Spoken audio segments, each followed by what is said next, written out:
भारत की आपत्ति के बाद आईएमएफ के भी सुर बदले हैं। पाकिस्तान को दी गई मदद के बदले लगा दी गई हैं 11 शर्तें। पाकिस्तान को खर्चे घटाने के निर्देश दिए गए, पाकिस्तान को आमदनी बढ़ाने के निर्देश दिए गए। राजनाथ सिंह, भारत के रक्षा मंत्री ने आईएमएफ की मदद को लेकर आपत्ति जताई थी। उनका वो बयान आपको याद होगा और उसके बाद देखिए आईएमएफ के रुख में भी तमाम तरह के बदलाव सामने आए हैं। 11 शर्तें लगाई गई हैं पाकिस्तान पर। चलिए पहले आपको बताते हैं कि राजनाथ सिंह ने क्या कहा था और आईएमएफ की वो 11 शर्तें हैं क्या। तो राजनाथ सिंह ने क्या कहा था, सबसे पहले हम उसको देख लेते हैं। आईएमएफ पाक की जो फंडिंग की गई आईएमएफ के द्वारा उससे उस फंडिंग को बंद करे। आईएमएफ और आतंकी ढांचे इससे मजबूत करेगा पाकिस्तान, ये उन्होंने सीधे तौर पर कहा था। आईएमएफ के पैसे से आतंक की अप्रत्यक्ष फंडिंग पाकिस्तान करता है, जिसको लेकर राजनाथ सिंह ने अपनी चिंता और आपत्ति दोनों जताई थी। अब देखिए पाकिस्तान पर आईएमएफ की जो 11 शर्तें वो क्या हैं, उस पर भी गौर करते हैं। तो 17.6 लाख करोड़ का नया बजट लाओ, ये कहा गया है पाकिस्तान से। खेती से आमदनी पर टैक्स लगाओ, गवर्नेंस एक्शन प्लान लाओ। साथ ही चौथी शर्त यह कि रियल परचेजिंग पावर को मेंटेन रखे पाकिस्तान।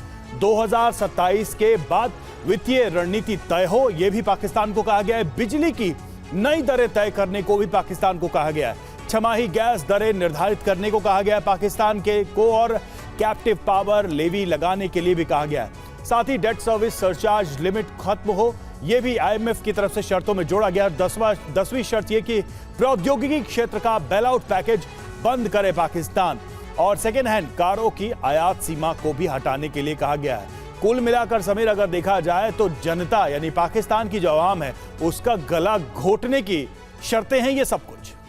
बिल्कुल सही बात है सिंघल साहब, किस तरह से आप देख रहे हैं आईएमएफ का रुख थोड़ा बदला तो जरूर नजर आ रहा है। हालांकि भारत पाक संघर्ष के दौरान आईएमएफ की तरफ से जो फंडिंग देने की बात कही गई और जो कदम उठाए गए, उसने पूरी दुनिया का ध्यान अपनी ओर आकर्षित किया। और बात यह होने लगी कि आतंकवाद को लेकर यह वेस्टर्न वर्ल्ड का दो मुहा रवैया क्यों, पाकिस्तान के लिए यह नरमी क्यों, जबकि पता है कि वो आतंक का गढ़ है। देखिए समीर, ऐसा है कि जो आईएमएफ के बेल आउट पैकेज हैं पाकिस्तान के लिए और भी काफ़ी देशों के लिए बहुत समय से चल रहे हैं, और पाकिस्तान तो खैर फेमस हो गया है कि हर वक्त वो बेल आउट आईएमएफ के पास जाता रहता है। आईएमएफ का उद्देश्य ये होता है कि किसी भी देश की इकोनॉमी या देश वो फेल ना हो जाए, क्योंकि वो इकोनॉमिक सिस्टम अगर फेल हो जाएगा तो स्टेट जो है फेल हो जाएगी। वो पाकिस्तान जबकि इसके बावजूद कि वो जो आईएमएफ शर्तें रखता है उसको नहीं मानता है, तो भारत ने ऑफ कोर्स इसके बारे में उसने ऑब्जेक्शन उस समय भी लगाई गई थी, और मेरे को लग रहा है उसके बिहाइंड द सीन डिस्कशन भी हुआ होगा, जैसा नॉर्मली आईएमएफ में होता है कि क्योंकि बहुत सारे देश होते हैं और उसमें नॉर्मली सब सर्वसम्मति से लिया जाता है फैसला, और उसमें नेगेटिव वोट नहीं होती है।